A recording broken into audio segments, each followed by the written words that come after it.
embaixo, está catalogado aqui. Então, campo magnético V. Vou colocar V, VI. GA. Vai ser para nós, né? Isso é 2G.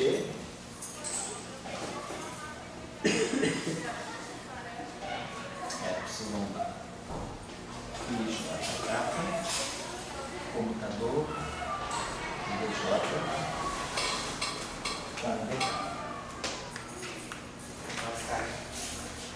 aqui. Então já definimos que nós imaginamos, né, ser a extensão dos campos, aí vem no caso de Young.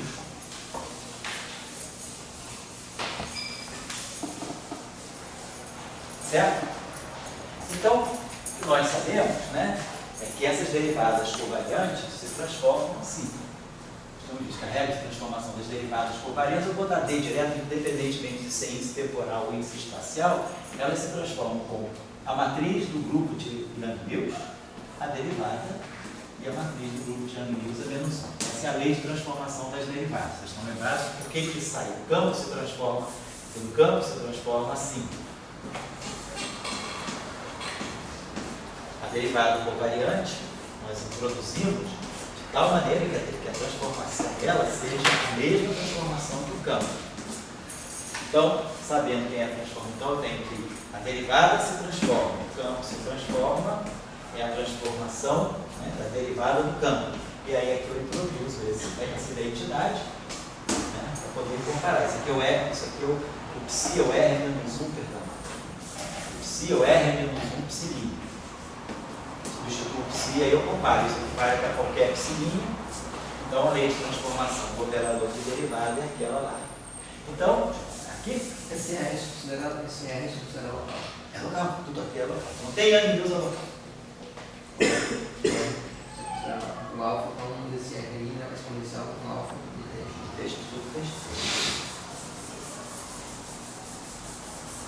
Bom, então, se isso acontece assim, a gente vê aqui imediatamente a lei de transformação dos zeros. Né? Então, muitas vezes, né, se faz o seguinte na literatura, é muito comum a gente incorporar esses campos. Isso aqui é o quê? É uma expansão. Isso aqui são vetores, claro, né, expandidos nessa base. A gente tinha até feito só para a gente não... Porque são muitas estruturas juntos, né, vetor junto com matriz, é vetor, matriz, só para vocês terem ideia. Se eu quiser, pronto, no caso do SU2, pegando um caso especial para o SU2, o que significa essa expansão? No caso do SU2, vamos dizer que a gente esteja na representação em que os geradores de SU2 sejam 2 por 2, as matrizes de cálculo. Vamos pegar a representação 2 de SU2. Representação bidimensional de SU2, os geradores são as matrizes de cálculo sobre o que significa isso aqui para a gente? Isso aqui para a gente significa que essa matriz aqui é 2 por 2. Então eu vou ter meu campo elétrico vetorial é 1 menos I é 2. Vou ter o campo elétrico vetorial é 1 mais I é 2. Tem um fator meio aqui. Tenho aqui o E3. E aqui o menos E3. Lembrando que esse 1, 2, 3 não são x, y, z. São 1, 2, 3, né, de S2. Então, esse aqui é um vetor, tem 3 componentes. Então, o vetor é 1, tem 3 componentes. É um x, é um y, é um z. Isso aqui é um vetor, isso aqui é outro vetor. Tá? Não estou dizendo que isso aqui é a primeira componente do vetor E, não. Esses índices aqui são os índices de S2. Então, é uma matriz em que os elementos de matriz agora são vetores. Eu simplesmente estou organizando vetores em forma matricial. Então, é isso que está em jogo ali. Então, muitas vezes, para evitar de ficar carregando esses geradores, essa combinação que a gente chama esse EA de GA, a gente chama isso aqui de um, chama E. Mas está implícito que esse E é essa expansão aqui. O vetor é 1 na direção do gerador G1, mais um campo elétrico é 2 na direção. Cada gerador vai trazer o seu campo elétrico. E a mesma coisa a gente faz aqui. A gente chama esse campo magnético aqui, né, componente D, ou B, tanto faz. Então eu associo, eu agrupo, né, eu incorporo campo elétrico dentro do gerador, ou o gerador do campo elétrico, eu faço essa comparação aqui, e aí esse objeto aqui, ele passa a ser uma matriz, quer dizer, é um vetor matriz, ou uma matriz com entradas vetoriais, né? Mas isso aqui significa que é um vetor completo do S, do espaço tridimensional. São 3 vetores, porque tem o campo de Young-Mills é 1, o campo de Young-Mills é 2 e o campo de Young-Mills é 3. Então, essa notação na literatura, quando a gente incorpora, né, os campos, as componentes, né, do grupo, né, como geradores, a gente diz que esses campos aqui são os campos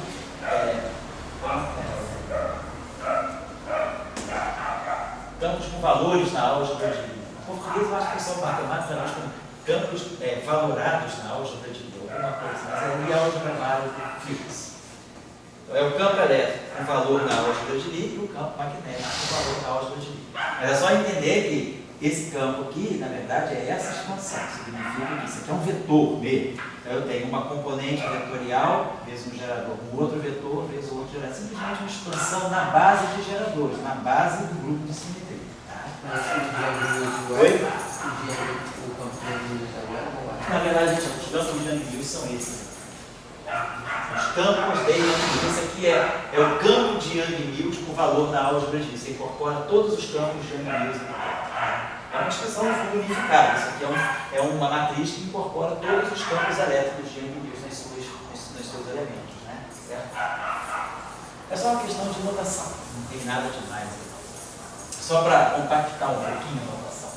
Bom, mas o que é importante é isso aqui. Então, o que é importante para nós é que esse campo aqui, quer dizer, se a gente pegar, o que a gente está observando é que aqui tem a transformação desse objeto esse objeto é R menos 1. Então, o que a gente está observando é o seguinte, aqui, esses geradores aqui, eu faço a transformação, os campos transformados de A, isso aqui é a mesma coisa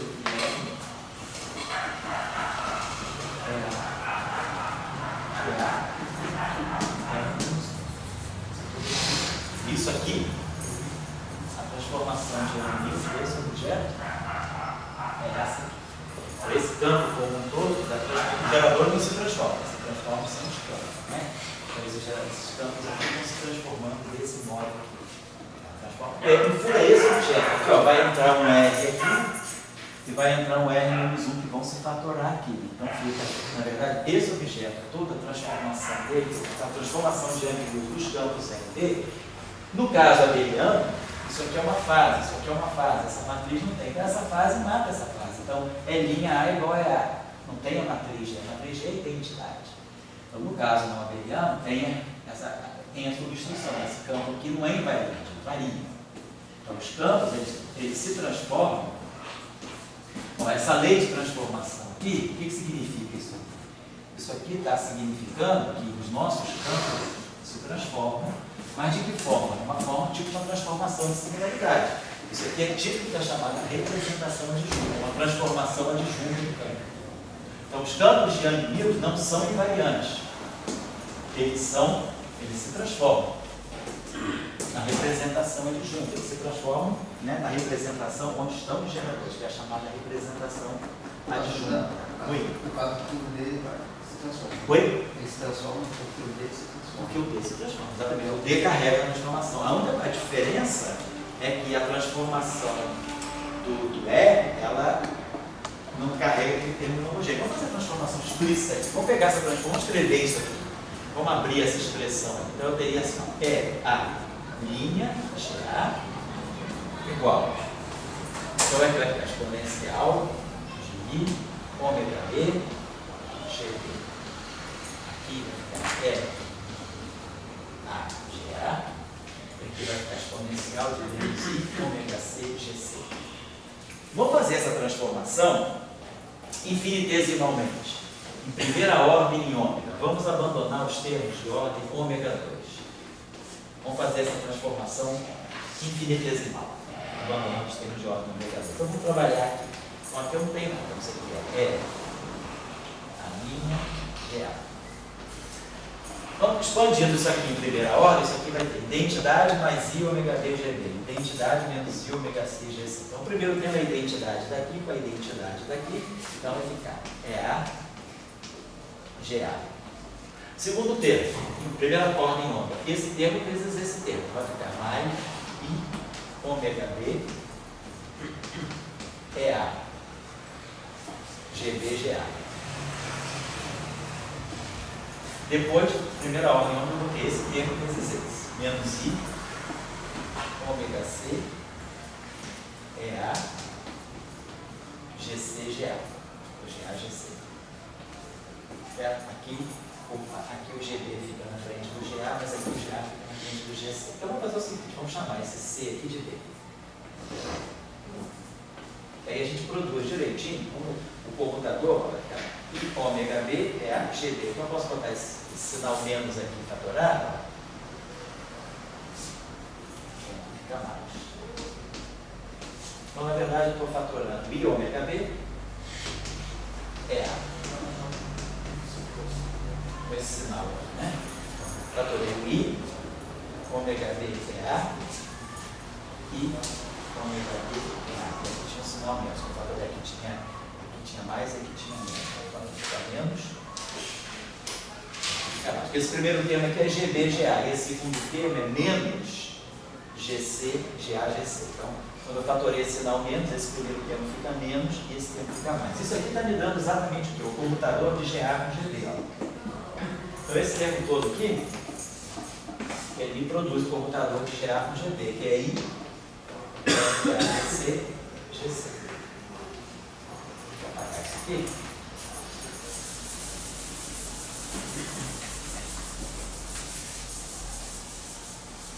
Então, eu tenho.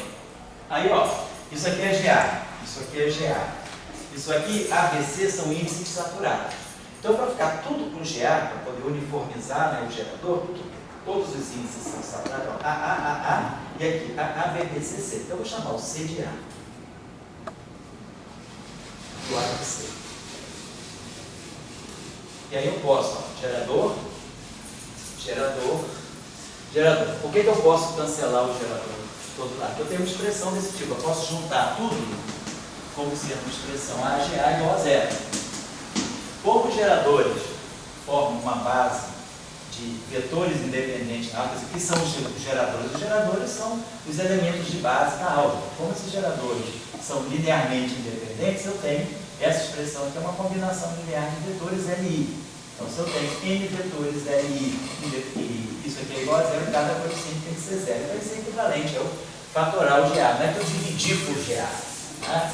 Não tem sentido, né? Porque a matriz GA não é inversível. O gerador em geral, não necessariamente o gerador é inversível. O que eu estou fazendo é usando a independência linear dos geradores. Todo o conjunto de geradores. O que é o gerador? O gerador é uma matriz, sim. Mas do ponto de vista da álgebra de Lie, eles são as bases, eles são as matrizes de base independentes de uma álgebra. Então, se eles são as matrizes de base independentes de uma álgebra, a combinação linear deles sendo igual a zero significa que todos os coeficientes são zero. E é como se eu jogasse tudo para um lado só e tirasse o GA. Então, no final do dia, o que eu vou ter aqui é a variação de Young-Mills. Vou botar aqui a variação de Gauge. Os nossos campos elétricos de Young-Mills, que é o EA' menos o EA, vai ser menos, vamos lá, vai juntar um sinal menos, imbuído a menos 1, FCBA, aqui, né? Ômega B, Professor, FC. você tinha um sinal global negativo na frente. Ainda tinha um sinal, aqui desse tem um sinal global, obrigado, está corrigido aqui. Tem menos I, obrigado, está certo. Está corrigido, obrigado. Então agora, só para poder botar BC e DC, eu posso trazer esse A aqui para frente e vou trocar o B com C. Aí volta a ter um sinal menos.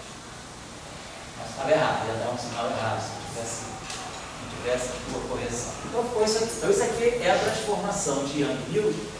Os campos elétricos de Young-Mills, olha, se transformam de uma forma linear, de primeira ordem, né? Mas bonitinha, covariante. Então se transforma exatamente, isso aqui é a transformação típica de um vetor da representação de junta. O que é um vetor da representação de junta de um grupo de vetores? É alguém que se transforma com as constantes distribuídas. Aqui, o que é isso aqui na verdade? Isso aqui é exatamente isso aqui, ó. Essa relação aqui pode ser escrita assim. I, GA, elemento BC, ômega B. É C. Onde? Quem são os elementos dessa matriz GABC? Menos I, FABC. Isso que caracteriza a representação disjunta de um grupo. A representação disjunta de um grupo é uma representação onde todos os geradores são puramente imaginários e os seus elementos de matriz são as constantes de estrutura. Isso que caracteriza a representação disjunta. Então, essa relação aqui, ó, ela pode ser trazida para essa forma usando isso. Então, ou seja, o que é isso aqui? Isso aqui é justamente a versão infinitesimal de uma transformação de fase.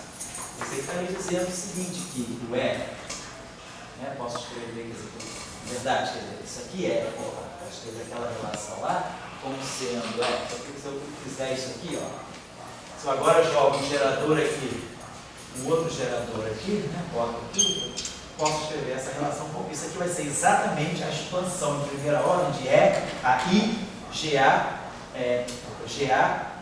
EA, é linha A. E isso aqui justamente vem por causa desse fato aqui. Então, essa relação aqui, ela pode ser trazida para essa forma, que é a forma típica da transformação infinitesimal. E o parâmetro gerador. Esse o campo. Só que o campo aqui é o próprio E.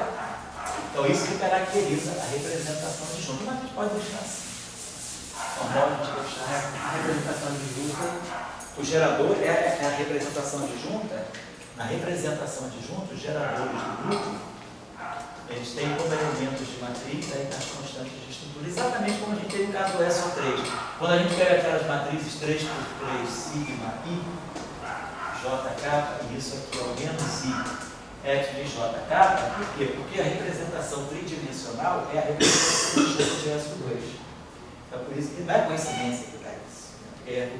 A representação 3 é a representação disjunta de SO2. Então, está batendo, isso aqui é genérico. Isso aqui vale para qualquer grupo SUN. Na verdade, para qualquer grupo compacto simples. Essa relação aqui. Então, a gente já viu como o campo de Gauss se transforma infinitesimalmente. Então, ele se transforma de uma forma homogênea. Claro, no caso do grupo C abeliano, as constantes de estrutura são zero, então a variação do campo é zero. Ou seja, no caso abeliano, o campo elétrico é invariante de Gauss e o campo magnético também é invariante de Gauss. A mesma coisa aqui vai valer para o B.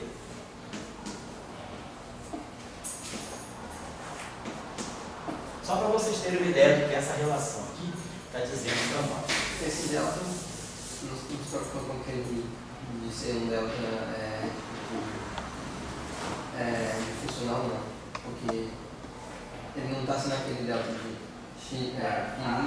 Não, Fininha menos x. Isso, porque a transformação de Gauss não toca nas coordenadas. Então é a linha de TX e EA de TX. É o mesmo delta, na verdade. É o mesmo. Porque não. Exatamente. O delta só funcional. É o filinha menos φ, tudo no ponto TX. Tudo referido no mesmo. Eu estou acabando essa aula já. Vou dar uma intervalo aí para vocês. Então, só para a gente finalizar aqui, então nós agora estamos em mãos, né, de poder escrever alguma coisa invariante. Só que, se eu multiplicar essa grandeza, se eu tiver isso aqui, é A de A, e multiplicar isso aqui por B de B, fazer isso aqui, pegar o quadrado aqui. Vamos fazer uma transformação de Gauge. Se eu fizer uma transformação de Gauge aqui, eu vou E' A, GA, E' B, G. Fiz a transformação de Gauge, os campos elétricos se transformaram. Essa transformação aqui eu sei quem é. Isso aqui é R, é A, GA, R menos 1. E esse aqui é R, BGB, R menos 1. Então eu sei como esses objetos se transformam. Então, claro, essa transformação aqui cancela essa, mas não essa. Então essa grandeza quadrática está se transformando assim, R, GA,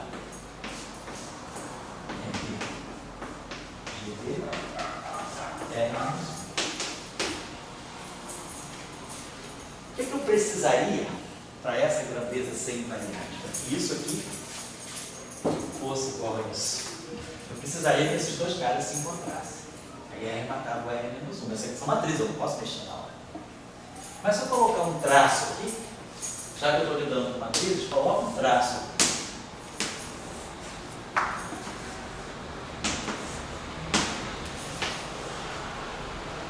Você vai dar traço, isso tudo aqui.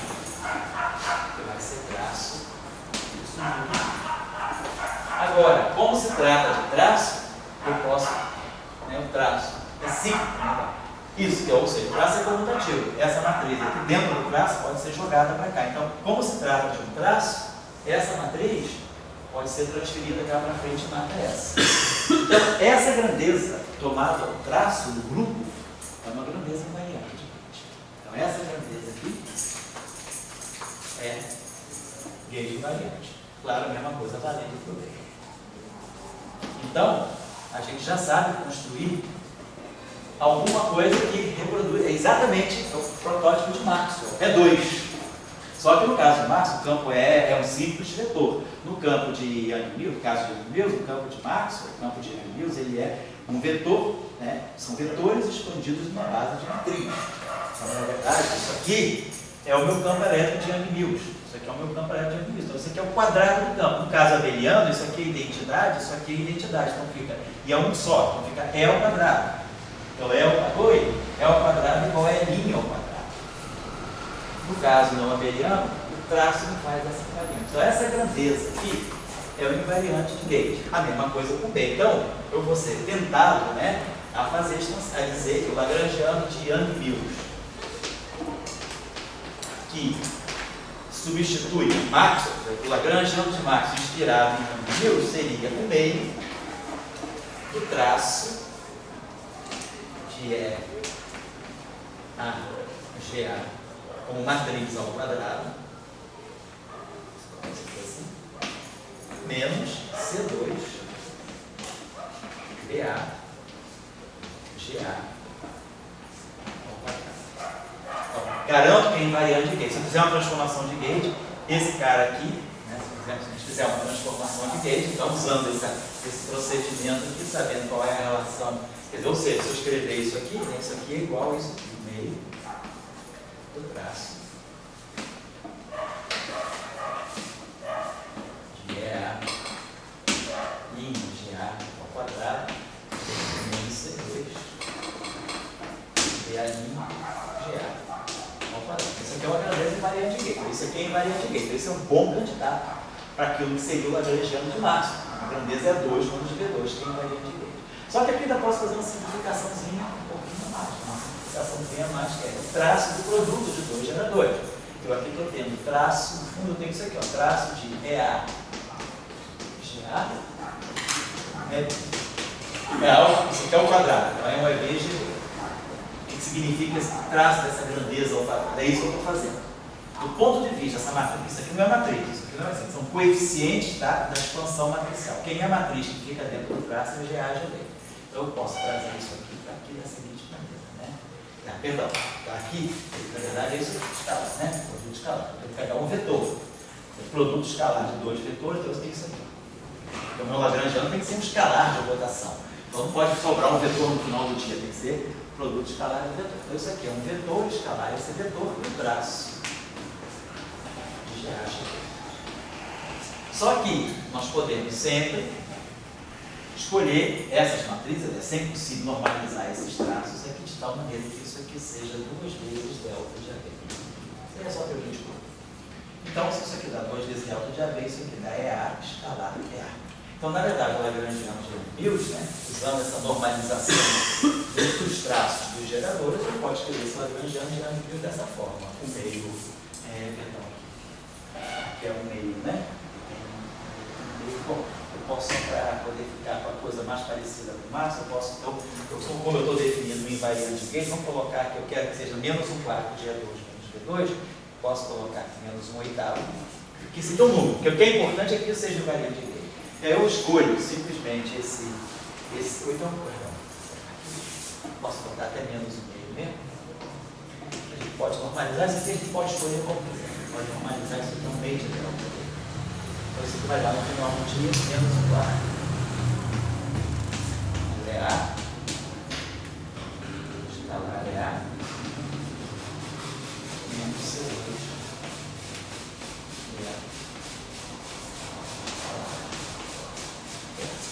Claro que eu sei quem é A. É isso aqui. Sei quem é A. Então, esse aqui é o lagrangiano de Young-Mills. Exatamente igual ao lagrangiano de Maxwell. Igualzinho. Só que a diferença é que eu tenho tanto os lagrangianos de Maxwell quanto forem os geradores do grupo, quanto forem os geradores de Young-Mills. Eu botei E1 escalar E1 menos C2, B1 escalar B1. Mais E2 escalar E2 menos C2, B2 escalar B2. Assim vai. Para cada direção dentro do grupo de Gauge, né? Para cada direção do espaço dos geradores, eu vou ter um campo tipo Maxwell. Só que também, esse campo elétrico e esse campo magnético tem essa propriedade, eles têm esses termos a mais, que no caso de Maxwell não tinha. Então, vamos trabalhar, depois do intervalo, vamos trabalhar o que isso aqui me dá em termos de equação de Maxwell. Certo? Então, essa, vou colocar assim, essa é a ideia. Nós já sabemos, então, construir aquilo que é o lagrangiano que vai dar a propagação, vai ter as derivadas que eu preciso, né, para poder fazer a propagação da interação. Eu preciso de ter equações de campo, né, derivadas seguidas, eventualmente. Então, as derivadas temporais e espaciais estão aqui. As equações de ordem Lagrange, elas vão sair daqui. Então, daqui nós vamos chegar às equações de Young-Mills. A equação de Young-Mills vai sair da aplicação do princípio variacional a esse lagrangiano. O que é importante? Que esse lagrangiano aqui é invariante de Gauge. E ele é aquilo que estende da maneira mais natural a formulação de Maxwell do eletromagnetismo. Tá certo? Então vamos lá, intervalo agora. Tem o café que você falou, né? Tem o pãozinho aí para vocês comerem, o pãozinho aí lá do interior de Minas, né? Do Juiz de Fora.